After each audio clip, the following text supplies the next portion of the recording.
नमस्कार, मी मोहिनी सोनार. महाराष्ट्राचे महानिर्णय या विशेष कार्यक्रमात तुमचं मनपूर्वक स्वागत. सुरुवातीला पाहूयात एक महत्त्वाची बातमी. महाराष्ट्र हे जर स्वतंत्र राष्ट्र असतं तर महाराष्ट्राची अर्थव्यवस्था ही जगातली 30वी सर्वात मोठी अर्थव्यवस्था असती, असा विश्वास मुख्यमंत्री फडणवीसांनी व्यक्त केला. आज थायलंड, नॉर्वे, व्हिएतनाम आणि बांगलादेशपेक्षा सुद्धा राज्याची अर्थव्यवस्था मोठी झाली आहे. गेल्या 10 वर्षात आपल्या अर्थव्यवस्थेमध्ये तिपटीने वाढ झाल्याचंही मुख्यमंत्री फडणवीस म्हणाले. तर 2047 पर्यंत ही अर्थव्यवस्था $5 ट्रिलियन पर्यंत जाईल असा ठाम विश्वास सुद्धा मुख्यमंत्री देवेंद्र फडणवीसांनी विधानसभेत व्यक्त केला.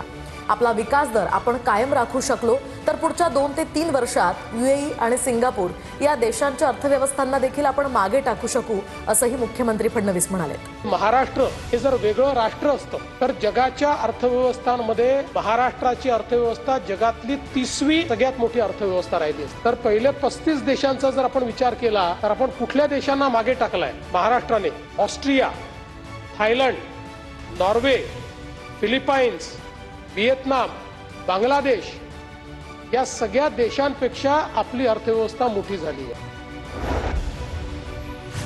अमेरिका आणि इराण युद्धामुळे देशभरात गंभीर गॅस टंचाई निर्माण झाली. सिलेंडर संपल्यामुळे काही हॉटेल चालकांवर अक्षरशः चूल पेटवण्याची वेळ आली.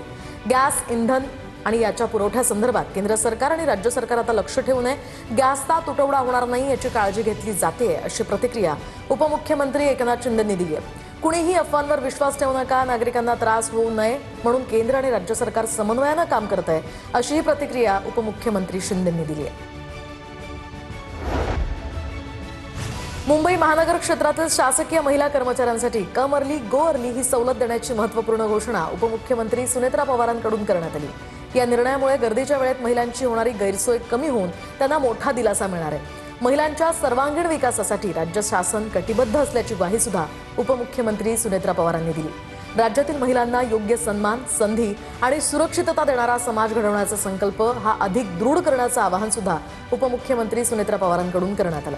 कम अर्ली गो अर्ली या संकल्पनेअंतर्गत मुंबई महानगर क्षेत्रातील महिला कर्मचाऱ्यांना सकाळी 9:15 ते 9:45 या दरम्यान कार्यालयात लवकर घेऊन जितकी मिनिटे आधी कामकाज करतील तितकीच मिनिटे संध्याकाळी कार्यालयातून लवकर निघण्याची म्हणजेच 30 मिनिटांची सवलत देण्यात येईल. महाराष्ट्रात 44,710 कोटींची गुंतवणूक होणार आहे आणि या गुंतवणुकीतनं सुमारे 7,030 रोजगार निर्मितीचा मार्ग मोकळा झालाय.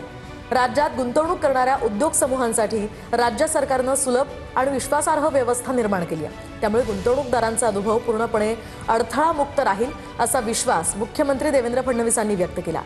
मुख्यमंत्री फडणवीस, उद्योगमंत्री डॉक्टर उदय सामंत यांच्या उपस्थितीमध्ये विधानभवनात उद्योग विभागाच्या वतीनं 8 कंपन्यांसोबत सामंजस्य करार करण्यात आले.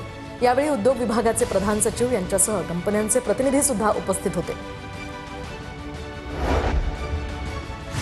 19व्या वार्षिक भारतीय रसायन उद्योग दृष्टिकोन परिषद आणि प्रदर्शनानिमित्त आयोजित सीईओ गोलमेज परिषदेला मुख्यमंत्री देवेंद्र फडणवीसांनी हजेरी लावली.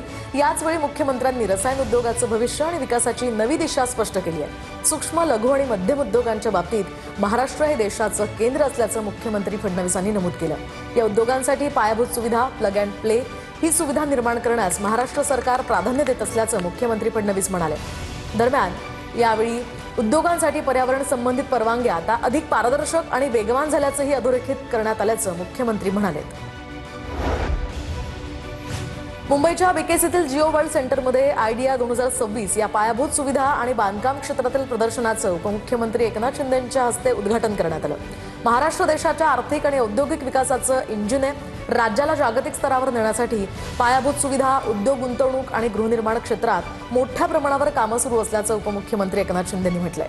आयडिया एक्स्पो हे केवळ प्रदर्शन नसून नवीन तंत्रज्ञान, कल्पना आणि विकासाचा रोडमॅप ठरवणारं एक महत्त्वाचं व्यासपीठ असल्याचंही शिंदे म्हणाले. महाराष्ट्राचे नवनियुक्त राज्यपाल जिष्णुदेव वर्मा यांनी राज्यपाल पदाची शपथ घेतली. लोकभवनातील दरबार सभागृहामध्ये हा शपथविधी सोहळा पार पडलाय. मुंबई उच्च न्यायालयाचे मुख्य न्यायमूर्ती चंद्रशेखर यांनी त्यांना राज्यपाल पदाची शपथ दिली.